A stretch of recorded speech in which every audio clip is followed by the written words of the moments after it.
New tonight, the largest development in Coral Gables history has taken shape and the first tenants have moved in. But one homeowner who refused to sell to the developer still refuses to move out. The Night Team's Kevin Ozebek has an update to a story the 7 Investigates team has followed for years. The brand new Lowe's Coral Gables Hotel has palatial suites and a stunning rooftop pool. But what really grabs the attention of many guests is what's right across from the lobby doors. What was your initial impression seeing it? It shouldn't be here, but it's here. I just thought it was like a part of the maintenance building of this whole complex. What you're looking at is the home of Orlando Capote.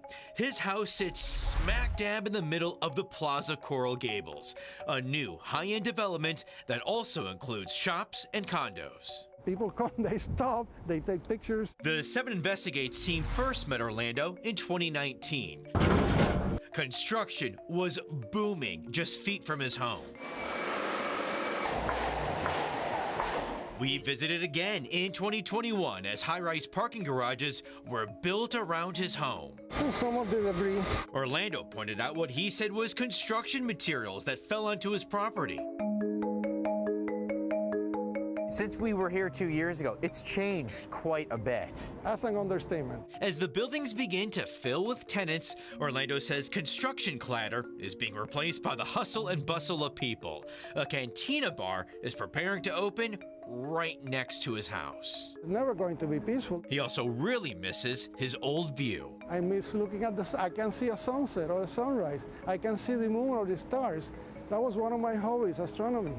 All that is gone. And these huge planters placed right in front of his house, right on the edge of his property line, really get under his skin. Don't forget the coffins. Now, why do you call these the coffins? To me, they look like coffins. Despite seeing his neighborhood transform from rows of single-family homes into a massive mixed-use development, Orlando says he's staying put. Any regret not selling the home?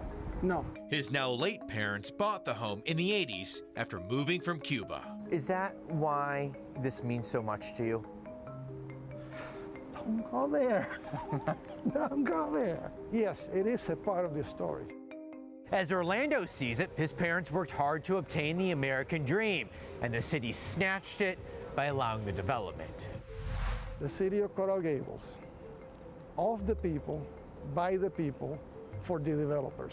A Coral Gables spokesperson tells 7 News, according to the developers, Mr. Capote was offered alternatives, including the purchase of his property, which he declined. Sometimes it's not about the money, it's about legacy, and I think it's important to him. For these hotel guests, learning the history of the home makes this an even more intriguing sight. Is it an eyesore? No, actually, no, I think it's cute. And now they know why there's just one house still standing, a relic from a different era in South Florida. Kevin Ozebek, 7 News.